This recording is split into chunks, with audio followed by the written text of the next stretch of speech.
Mirëmbrëma të gjithëve.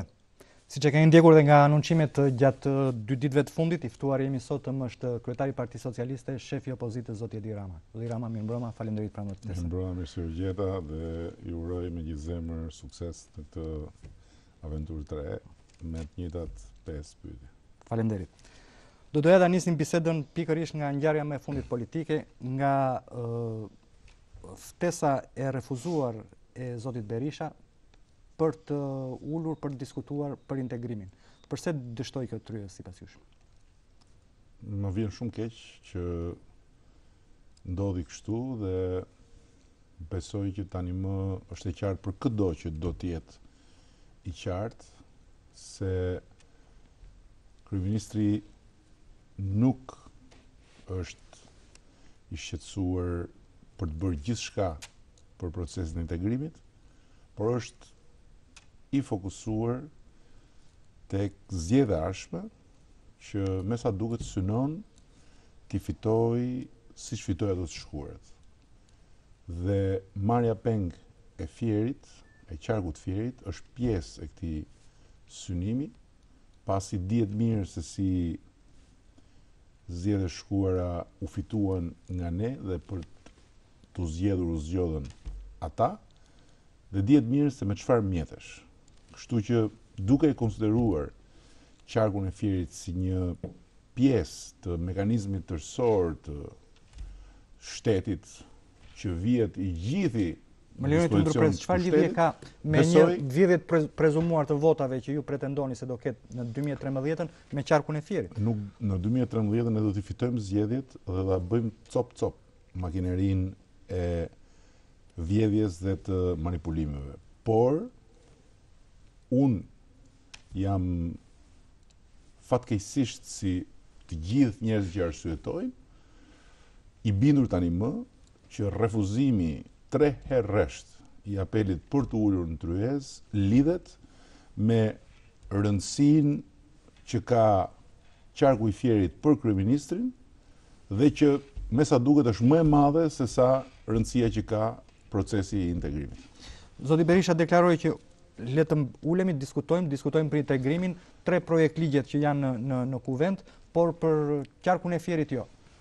Nuk mund t'i thuhet palës që do të ulesh në tryezë apo që duhet për të garantuar kuorumin e votave, se çfarë do thot në tryezë. Sigurisht që tryeza duhet bërë për të dalë nga kjo situatë dhe për t'i hapur rrugë edhe votimit të 3 akteve. Nuk janë 3 ligje, është një rregullore e parlamentit dhe 2 ligje.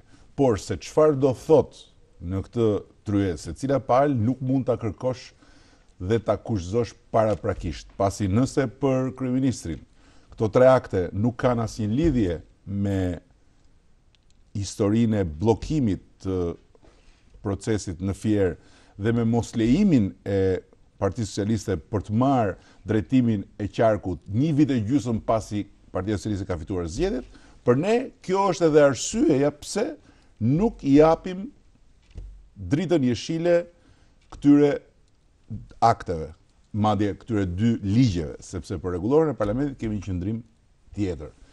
Kështu që kjo është për t'u diskutuar dhe për t'u ballafaquar.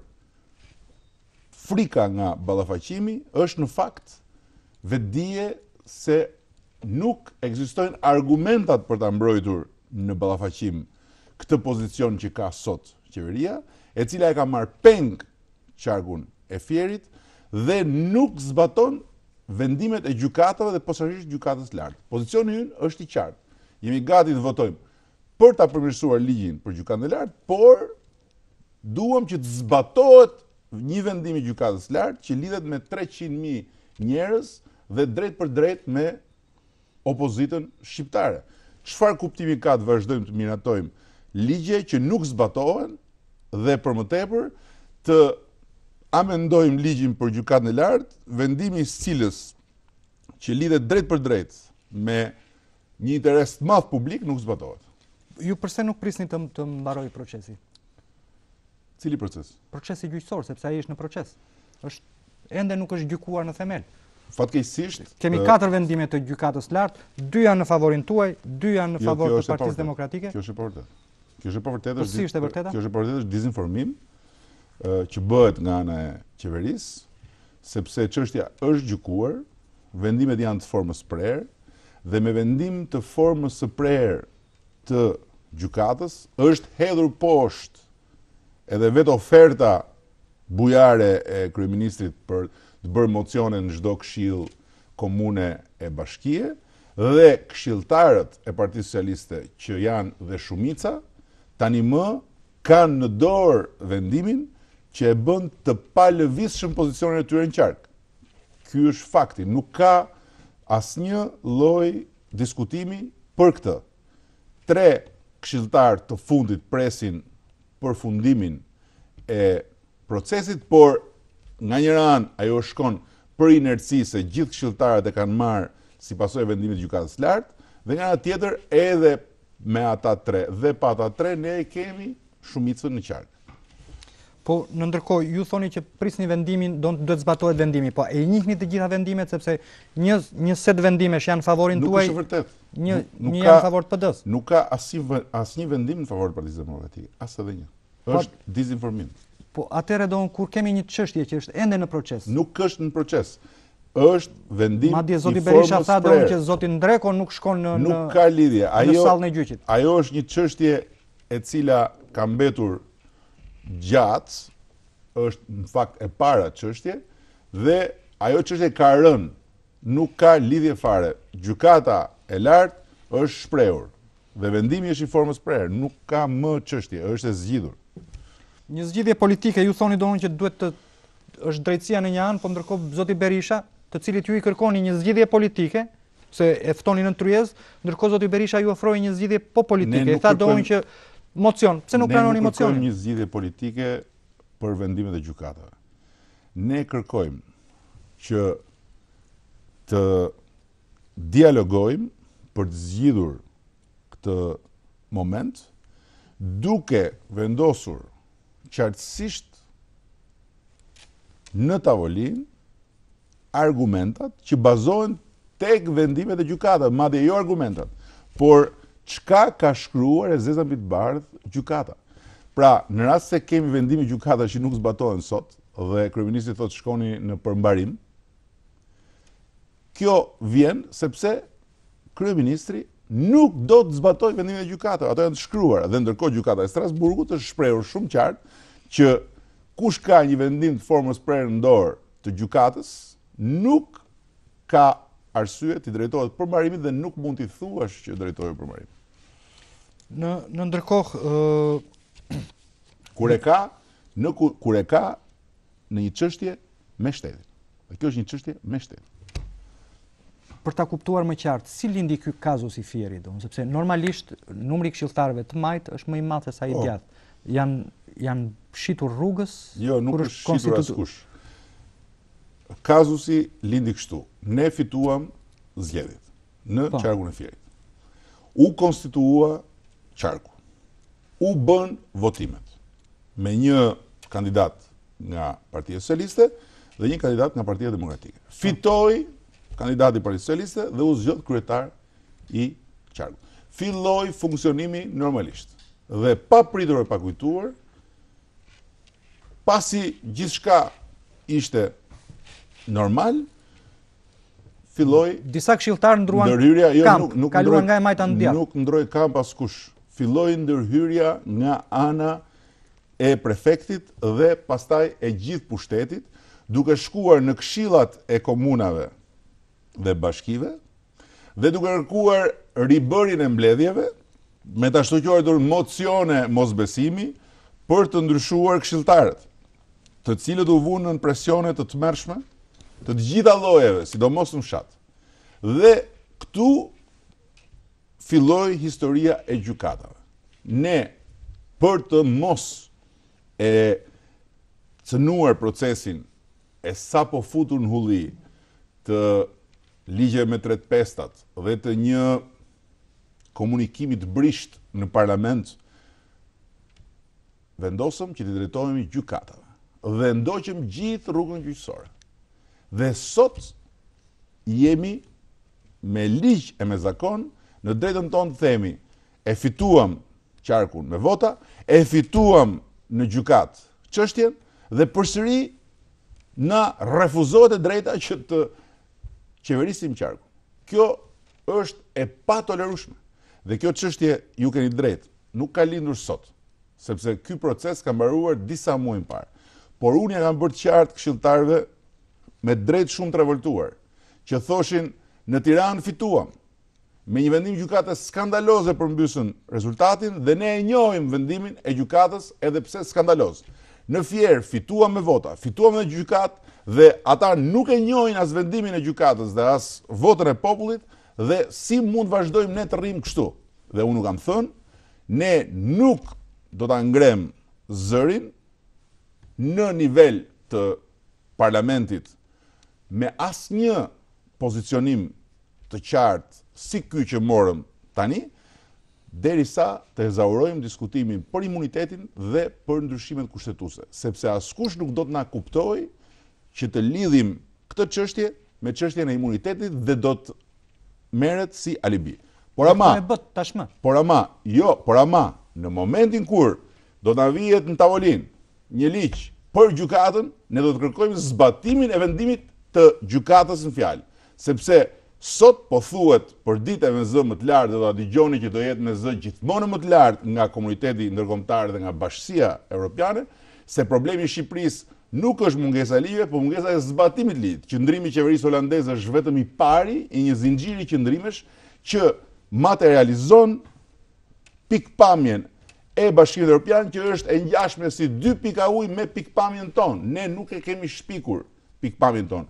I referohemi raportet e progresit dhe realitetit jetës shqiptare. Këtu, miku im, nuk ka shtet. Këtu nuk ka rend ligjor.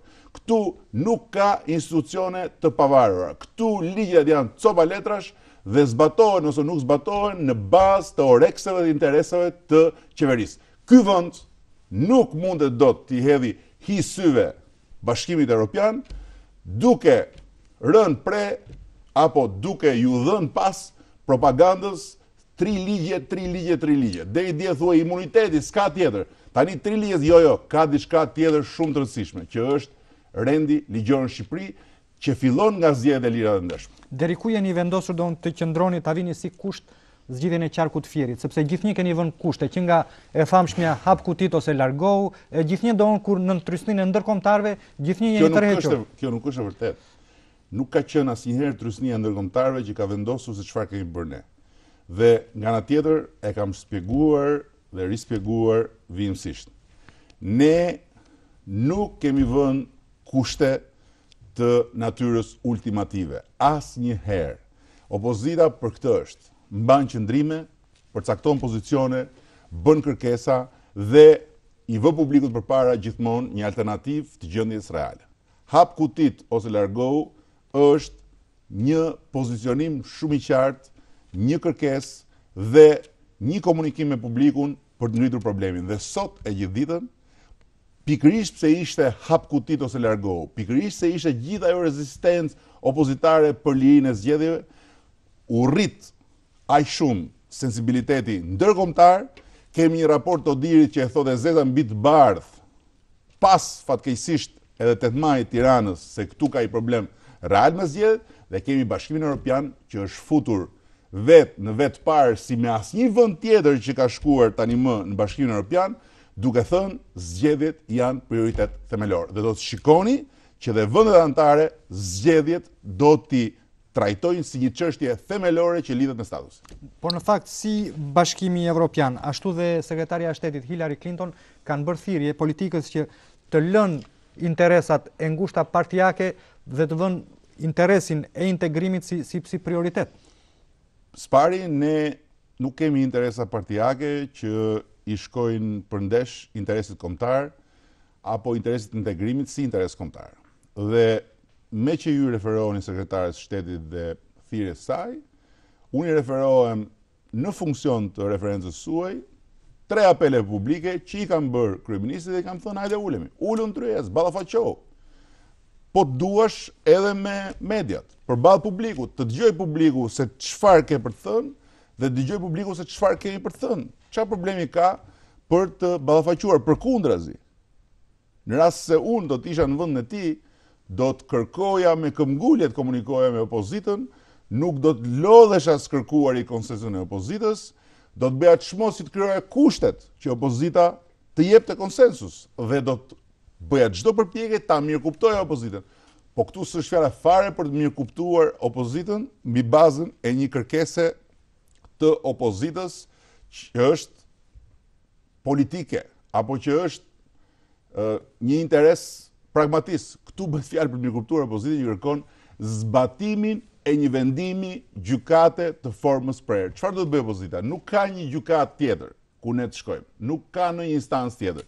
Dhe këtu është momenti kur shterrojnë mjetet me të cilat demokracia i rregullon marrëdhëniet mes palëve dhe institucioneve. Një çështje gjyqësore, siç është kthyer çështja e Fierit. Pse kërkoni ta zhvendosni në tryezë, ta ktheni në një çështje politike? O është gjyqësore, o është politike? Sepse është politika, është qeveria që nuk zbaton vendimin. Nuk është një çështje gjyqësore e hapur, është një çështje gjyqësore e mbyllur. Ka një vendim të formës prerë dhe ka një palë që thotë nuk e zbatoi.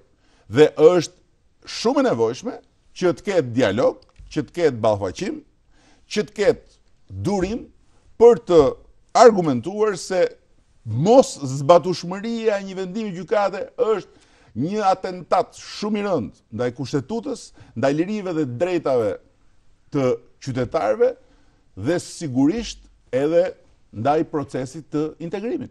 Dhe unë besoj sot se është e qartë që në fakt Fieri është marrë peng dhe është marrë peng për një qëllim të qartë elektoral, sepse dihet mirë që Saliu dhe Partia Demokratike nuk kanë fituar dhe nuk fitojnë dot ndonjëherë shumicën e votave të popullit shqiptar.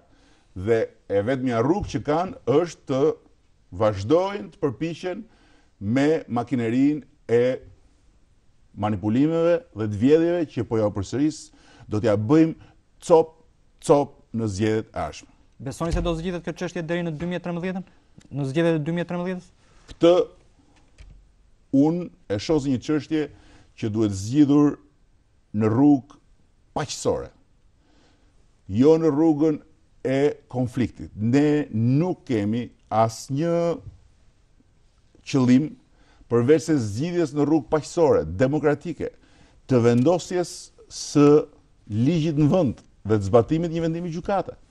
Por çfarëdo që të ndodh, ne do të vazhdojmë të kërkojmë këtë me këmbgulje, paqësisht, dhe në zgjedhjet e ardhshme ne do të fitojmë, në Fier nuk diskutohet, po dhe në të gjithë Shqipërinë, dhe pastaj do të krijojmë kushtet që institucionet fillojnë të marrin frymëlirisht dhe që shoqëria të fillojë të marrë frymëlirisht. Do ta kërkoni duke vendosur embargo ndaj tre vendimeve që janë parlament, tre votimeve? Nuk votohet ligji për gjykatën e lartë nëse nuk zbatohet vendimi i gjykatës së lartë. Kjo është një conditio sine qua non, thot avokati. Pra, ndërkohë, dy të tjerat ju i keni don kjo se është një risi për bën një lajm. Pra, se i kishit në blok të treja. Jo, nuk përbën asnjë lajm. Për rregulloren e parlamentit e kemi thënë qysh ngryhet herës, nuk është pjesë e këtyre dy ligjeve. Është një rregullore e parlamentit që ne e kemi punuar bashkë me palën tjetër dhe me ekspertizën ndërkombëtare dhe e mban të bllokuar kryeministri, sepse nuk pranon trajtimin e barabartë mes qeverisë dhe opozitës kur është fjala për fjalën e kryeministrit dhe fjalën e kryetarit të pakicës.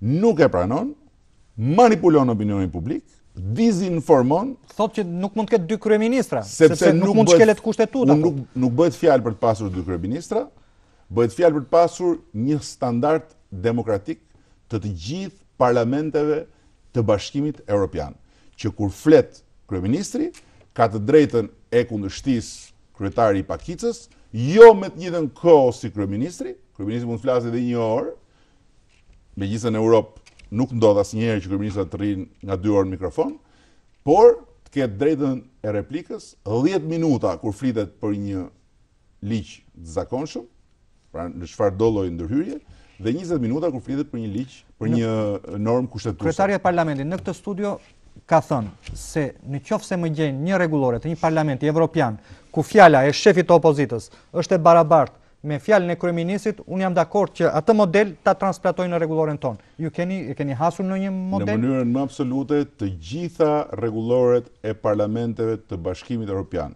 Dhe kjo e konfirmuar nga ekspertët evropian që morën pjesë në hartimin e amendamenteve rregullores. Parashojnë trajtimin e barabartë.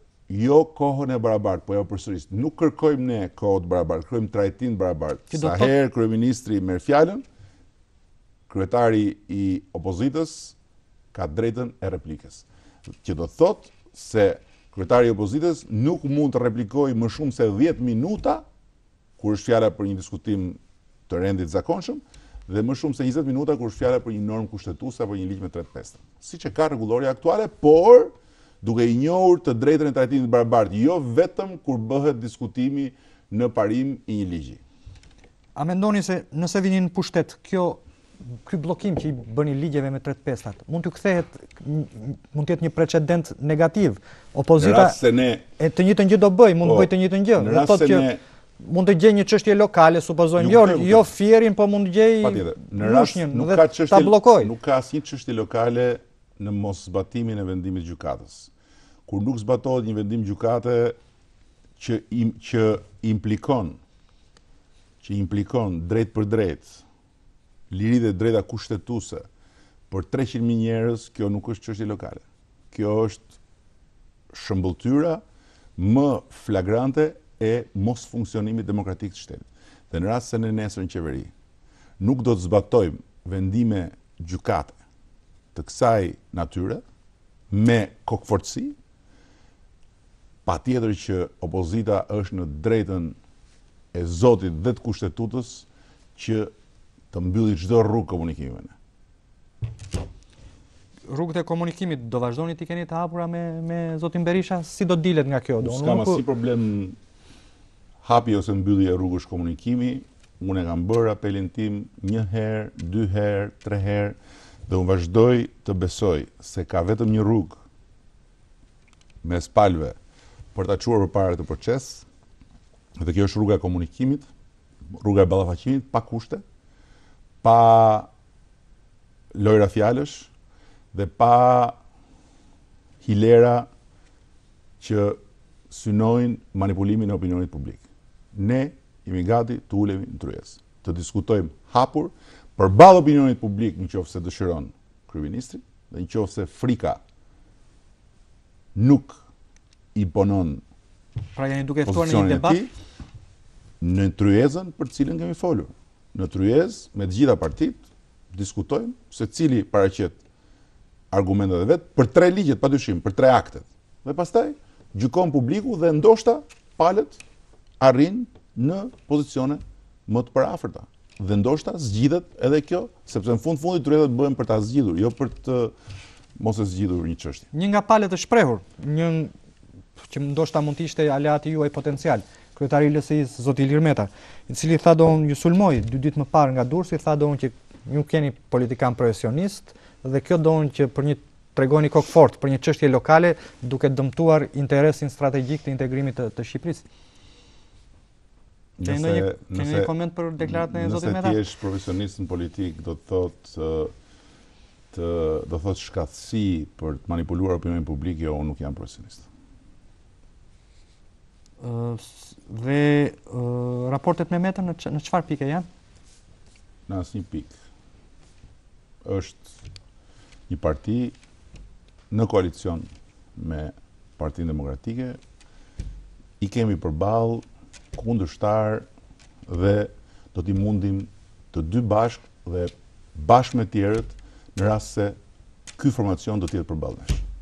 Pra do ne konsideroni një derë të mbyllur Partinë Socialiste për LSI-n? Partia Socialiste e ka derën hapur për çdo që do të bashkohet me Partinë Socialiste për rotacionin politik të domosdoshëm të vitit 2013. Çdo. Por sigurisht që nuk mund bashkohemi me Partinë Demokratike për të bërë rotacionin. në rast se Po flisnim për LSI-a apo çdo parti tjetër që sot është në koalicion dëshiron të japë një dorë për të bërë rotacionin duke e braktisur anijen e qeverisë, sigurisht që vija e frontit opozitar është e gjatë dhe nuk e përcaktojmë ne sa shumë zgjatet. Ne kemi pjesën tonë në qendër të frontit dhe nuk bëjmë asnjë kompromis me vlerat dhe me parimet që ne përfaqësojmë dhe me programin që ne duam të jetësojmë. Po punonin, keni kanale komunikimi me Metën për të arritur këtë bashkim? S'kemi asnjë kanal përveç atyre që njihen publikisht. A mendoni se nuk keni bërë së fundi sa duhet donë? Keni kaluar nga një ekstrem në ekstremin tjetër, për shembull bët takimin informal në Gjirën e Lalzit me zotin Meta, shumë militantë ju mbështetën që okej, thanë donë të bashkohet e Majta, pati të tjerë që ishin kundër, por ndërkohë kur kishte konventën Lëvizja Socialiste për Integrim, ju nuk morët pjesë, megjithëse që një konvente e një force të majtë. Ne parimisht nuk marrim pjesë në konventat e qeverisë. Ai ishte një konvent qeveritare dhe unë nuk e ndaj në të majtë e në djath këtë çështje, unë e ndaj në pushtet dhe opozit. Pati opozitar si zoti Milon mos gabojmë që shkuan. Është e drejta e tyre. Kur them ne, flas për Partinë Socialiste të Shqipërisë. Qëndrojmë tek Lëvizja Socialiste për Integrim. A mendoni se në 2005 kur ju morët drejtimin e Partisë Socialiste tha domun që zgjedhjet i humbëm sepse ishim të ndarë. Këtë linit qartë kuptohet që ishte krijimi i LSI-s, largimi i tyre i Metës dhe në ndërkohë keni një diskur tjetër nga i vitit 2005. Po ishin të ndarë në opozit. Tani si jemi të ndarë në opozit. Tani jemi opozit me pushtetin përballë. Janë dy gjëra komplet ndryshme. Por në qoftë se bëjmë, sepse rezultatet tregojnë që si votimi në Tiranë, po deri dhe tek votimi që u zhvilluan të dielën në Francë, kur 300.000 votues të partisë UMP, të ish presidentit Sarkozy, zgjodhen kryetarin e ri të tyre dhe në 300.000 veta u ndamen vetëm për 98 vota. A mendoni se është një proces global që gjithnjë sa vetet e po ngushtohet diferenca mes dy rivalve ose mes dy grupimeve rivale? A mendoni se do ju duhej dhe LSI-ja? Ju i referuat nëse logjikën e bëjmë që na duhet dhe pushteti, mund të bëjmë dhe 100% të votave. Këtu problemi është që njerëzit duhet zgjedhin midis dy alternativash, midis dy programesh, midis dy qasjesh dhe sigurisht midis dy ekipesh. Kjo është demokracia. Me një vot apo me 100.000 vota, kjo është çështje që ju takon qytetarëve. Ju i referuat Tiranës, është e vërtet. Fituam me vetëm 10 vota në Tiranë. Por fituam me 3.000 disa qindra vota në Durrës pa LSI-n. Fituam në shumë vende të tjera pa LSI-n, që ne i kemi humbur në zgjedhjet e 2007-s.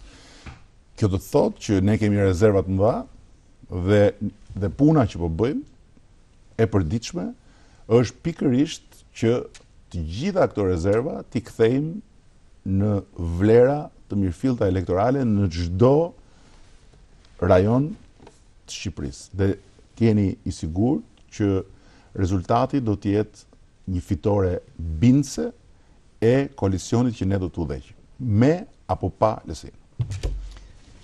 Do një opsion është me LSI-n dhe do është më i sigurt Nuk ka një opsion me LSI-n, një opsion pa LSI-n. Po jo them edhe një herë tjetër. Ka vetëm një ndarje, o në pushtet o në opozit. Nuk mund të ketë në pushtet po i majt dhe jam dhe në opozit, ose në opozit po i djath dhe jam dhe në pushtet. O në opozit, o në pushtet. Kjo është ndarja. Dhe këtu ndahen programet, këtu ndahen ekipet, këtu ndahen qasit. Pikërisht në këtë optikë ju sapo thatë. A mendoni se reagimi që pati Partia Socialiste dhe opozita në tërësi për videon Meta Prifti nuk që më i përshtatshëm i mundshëm donë? Të them shumë sinqerisht, unë mendoj që në vend se t'i kthehemi dhe t'i rikthehemi pafundësisht gjërave të komentuara po aq pafundësisht, ka shumë gjëra që po ndodhin sot, për cilat me siguri edhe ju keni interes që diskutojmë, dhe njerëzit kanë interes të dëgjojnë. Ka gjëra që po ndodhin me institucionet. Sot presidenti ministër i qeverisë ka hapur procesin për shkarkuar prokurorin e përgjithshme. Sot jemi në kushtet e një krize energjitike shumë të rëndë që rrezikon ta kolapsojë sistemin energjetik. Çfarë i kërkuat? Çfarë do t'i kërkoni presidentit të Republikës? Sot do t'i çoni një emër? Sot jemi në kushtet kur praktikisht vendi është në kthetrat e një krize të gjithanshme të materializuar nga një anë në një buxhet që kryeministri e quan më i madh në histori, që bazohet në tejkalimin e kufirit borxhit për te çdo lloj fuqie që ka Shqipëria për ta mbajtur, dhe nga ana tjetër në një numër njerëzish që rrisin 60% radhët e listave të borxheve. Dhe në fakt nuk është një tabu, sepse ka shtete që e kanë si Japonia deri 200%, Franca 120%, Greqia 180%, Italia 140%.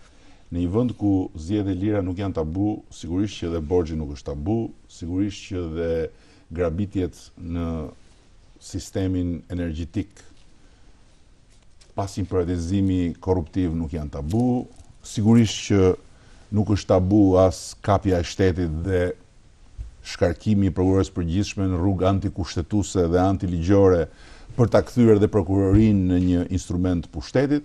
Nuk ka asnjë tabu kur këto gjëra themelore nuk janë tabu.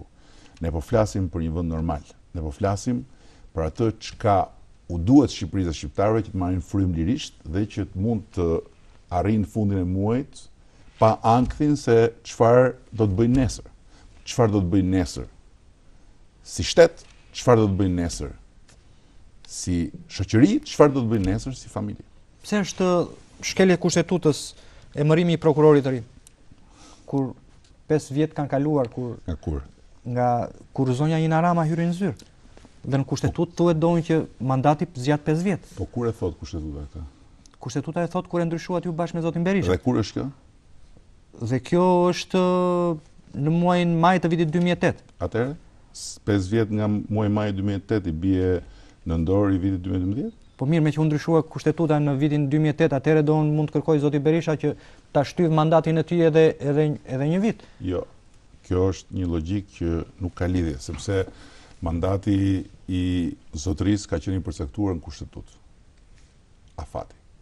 Dhe afati i përcaktuar do të thotë që ka nisur nga momenti kur e ka marrë mandatin, kurse mandati i prokurorës përgjithshme ka qenë pa afat. Në ndryshimet e majit, 23 majit 2008, u vendos afati. Dhe që nga i moment fillon, madje, po të ishim në një shtet të drejtës kushtetuese mirëfilli, do duhet pritej që të largohej njëherë kjo prokurore e zgjedhur me një kushtetutë që i jep mandat pa afat, dhe pastaj kur të vinte një prokuror tjetër, por ne nuk po i hym këtu sepse kjo është vërtet kërkosh. Jo, nuk i hym deri këtu sepse kjo është vërtet kërkosh diçka që nuk ka asnjë lloj mundësie të gjejë rezonim në këtë mjedis.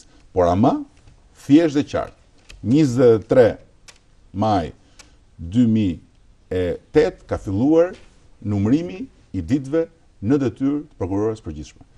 23 maj 2013 është dita kur mund të zëvendësohet prokurori përgjithshme. Ju thoni në maj PD-ja dhe presidenti thot po patjetër. Në nëntor, ta marrë pyetjen e lutem.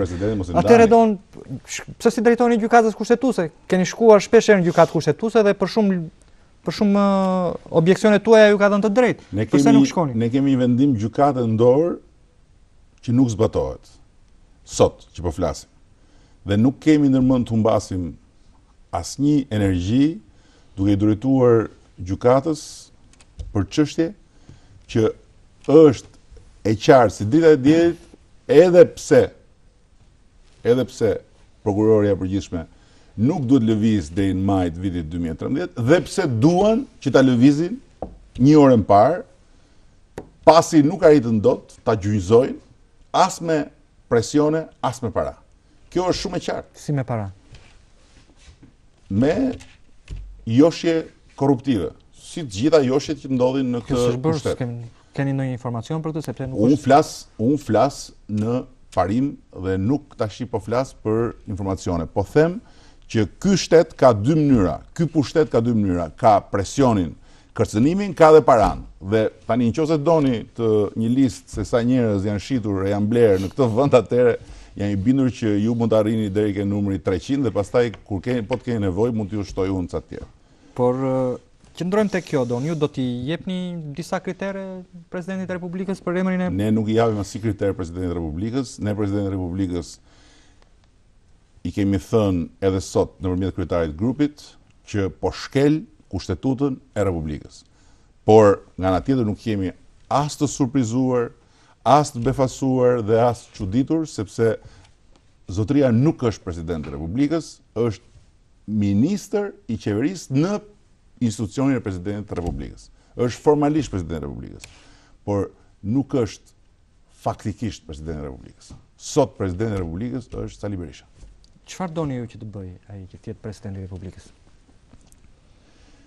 Të respektoj Kushtetutën dhe të mos jetë ai që në fakt është. Pra është kërkesë komplet e pa realizueshme.